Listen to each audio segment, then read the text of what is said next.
अस्सलाम वालेकुम। तो आज चैप्टर नंबर 3 कैफ 2 इकोनॉमिक्स के लेक्चर के साथ आया हूँ, जिसमें हम इलास्टिसिटी एंड इट्स टाइप की बात करेंगे।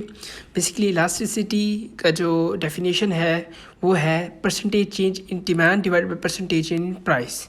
तो प्राइस इलास्टिसिटी ऑफ डिमांड की है बड़ी का फार्मूला है परसेंटेज चेंज इन डिमांड और परसेंटेज चेंज इन प्राइस। तो प्राइस इलास्टिसिटी ऑफ डिमांड की 6 टाइप्स हैं, 5 टाइप्स हैं। उनमें से number 1 price perfectly inelastic, perfectly inelastic, unit elastic and perfectly elastic.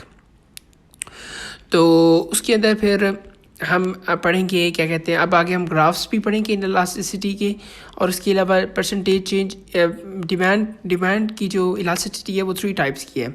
उसमें नंबर 1 पे आ जाती है प्राइस इलास्टिसिटी ऑफ डिमांड, फिर आती है इनकम इलास्टिसिटी ऑफ डिमांड, फिर आती है cross elasticity of demand. Okay, तो अब हम देखेंगे कि ग्राफ्स पढ़ेंगे प्राइस इलास्टिसिटी ऑफ डिमांड के। वो हैं पढ़े परफेक्टली इनइलास्टिक का ये ग्राफ है, बिल्कुल सीधा। इनइलास्टिक का बिल्कुल ऐसे हल्का फ्लैटर, मतलब बड़ा स्टीपर है। यूनिट इलास्टिक का बिल्कुल फ्लैट स्ट्रेट लाइन, और इलास्टिक का फ्लैटर है, और वो तो बिल्कुल ही हॉरिजॉन्टल है बड़ा।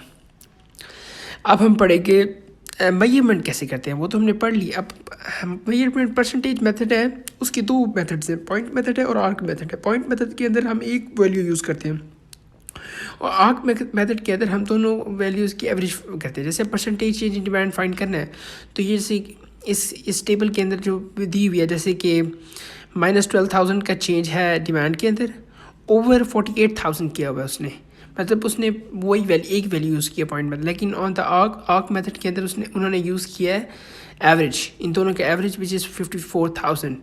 तो ये बेसिकली हमने पॉइंट मेथड आर्क मेथड पढ़ा है। उसके बाद फिर देखिए, फिर हम आ गए हैं परसेंटेज मेथड, हो गया क्लियर। फिर इसकी इंटरप्रिटेशन करने का एक बड़ा ज़बरदस्त तरीका वो ये है कि अपने साइन के अलग पर इंटरप्रिटेशन करनी है, नंबर के अलग इंटरप्रिटेशन करनी है। उसके बाद टोटल रेवेन्यू मेथड ये है कि अगर कोई भी प्रोडक्ट की डिमांड इनइलास्टिक है, तो अगर हम प्राइस इंक्रीज़ करेंगे तो रेवेन्यू भी इंक्रीज़ होगा। इलास्टिक है तो प्राइस इंक्रीज़ करेंगे, रेवेन्यू कम होगा। और यूनिट इलास्टिक तब होगी जब क्या कहते हैं प्राइस इंक्रीज़ करें लेकिन रेवेन्यू सेम रह जाए।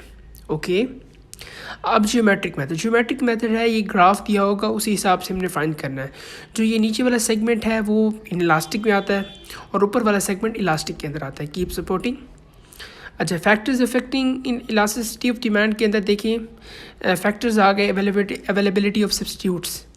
अगर सब्स्टिट्यूट्स अवेलेबल हैं तो इलास्टिक, अगर अवेलेबल नहीं है तो inelastic. Nature of commodity, necessity है तो इनइलास्टिक, लग्जरी है तो इलास्टिक, कंज्यूमर लॉयल्टी में इनइलास्टिक हो जाती हैं चीज़ें। टाइम पीरियड शॉर्ट रन के अंदर इनइलास्टिक, लॉन्ग रन के अंदर elastic. Portion of income use के अंदर लार्ज पोर्शन यूज़ हुआ है तो इलास्टिक, स्मॉल पोर्शन यूज़ हुआ है तो इनइलास्टिक। डिग्री ऑफ एडिक्शन है तो इनइलास्टिक ऑब्वियसली। अच्छा, इनकम अगर रिच है तो उसके लिए डिमांड इनइलास्टिक होगी, पुअर के लिए इलास्टिक है। ऐसे ही फिर पेरिशेबल गुड और ड्यूरेबल गुड्स की इलास्टिक है, पेरिशेबल गुड की इन इलास्टिक है। ठीक है सर। अच्छा, प्रैक्टिकल इंपॉर्टेंस जो है फर्म के लिए प्राइसिंग डिसीजन के लिए हेल्प होती है, प्राइस डिस्क्रिमिनेशन करनी है उसके लिए हेल्प होती है, टैक्स बर्डन शिफ्ट करना है उसके लिए डिसीजन हो सकते हैं गवर्नमेंट के लिए टैक्स डिसीजन के अंदर, और एक्सपोर्ट रिसीट्स के अंदर। Keep supporting.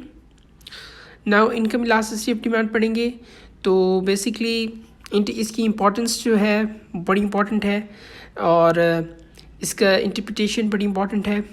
Okay, cross elasticity of demand.